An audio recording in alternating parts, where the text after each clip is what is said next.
السلام عليكم ورحمة الله. وعليكم السلام ورحمة الله وبركاته. بني الإسلام على خمس إلى آخر الحديث. ইসলামের ভিত্তি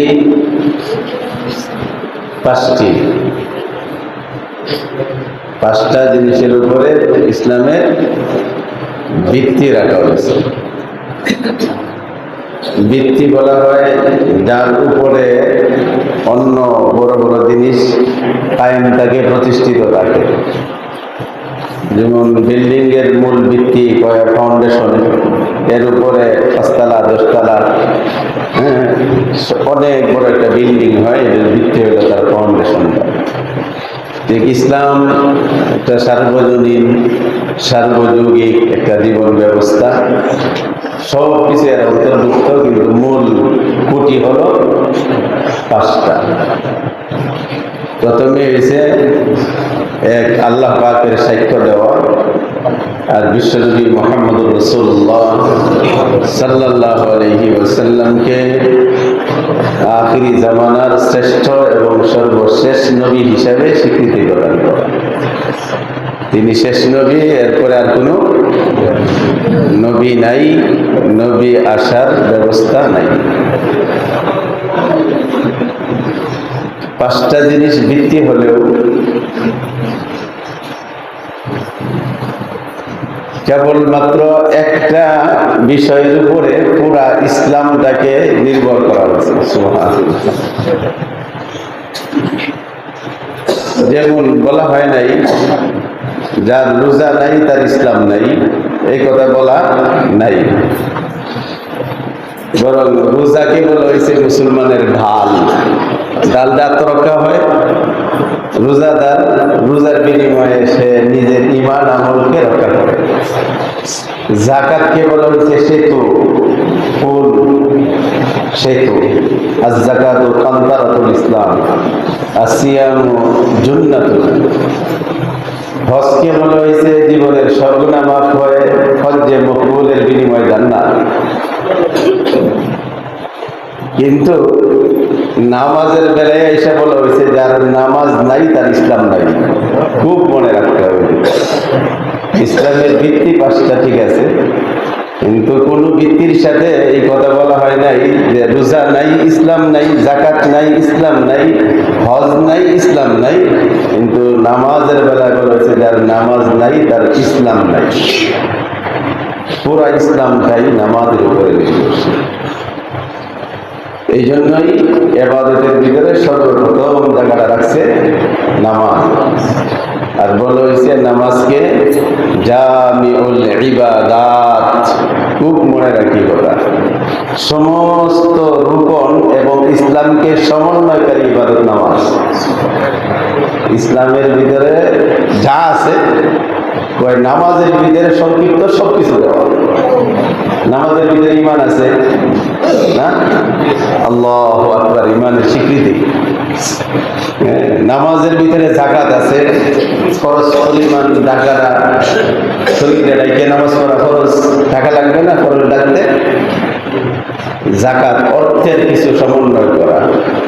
মুতাওয়াজ্জিহান ইলা জিহাতিল কাবাতিশ শরীফা, সম্মানিত কাবাকে সামনে রেখে নামাজ পড়তেছি। আছে যা কাবা ঘর আছে, হজ আছে, হজে গিয়ে আল্লাহর ঘর দেখো, নামাজে আল্লাহর ঘরকে সামনে মনে করে নামাজ পড়ো। যাকাত আছে, হজ আছে, রোজাও আছে। খাইলে রোজা থাকে না, যায় না। কোনো কিছু খাইলে রোজা, খুব মনে রাখবো। নামাজের ভিতরে সেই রোজা দেওয়া হয়েছে। নামাজে দাঁড়ায় দাঁড়ায় পকেট তুলে খাইলে থাকবে না, যাবে।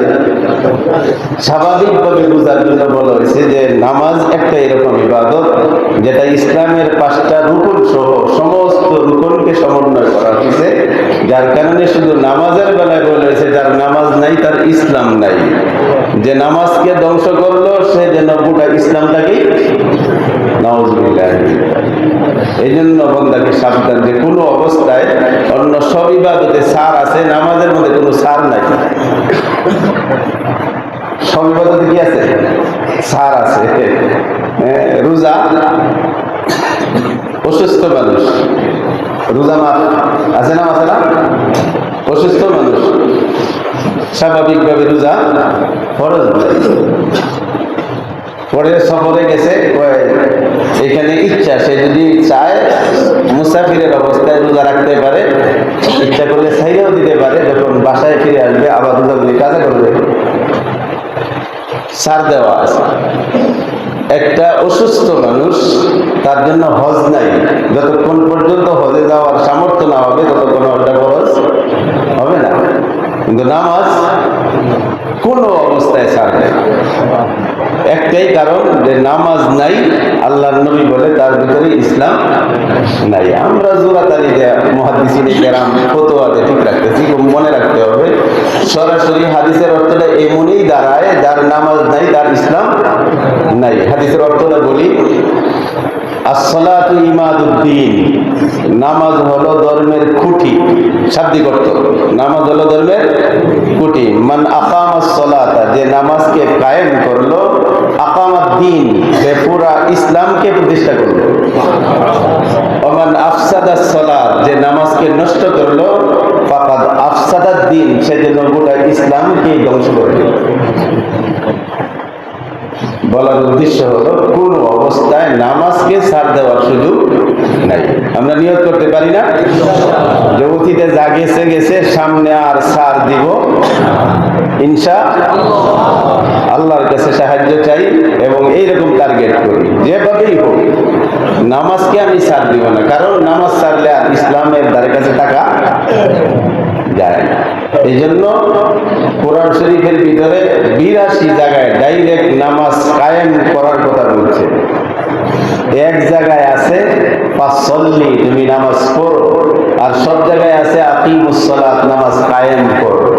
সুবহানাল্লাহ। নামাজ কায়েম মানে বলে এদের যদি কেউ ঠিক রাখতে চায়, নামাজ কায়েমের একটাই পন্থা, সে নিজে পড়বে এবং পড়ানোর জন্য চেষ্টা করবে।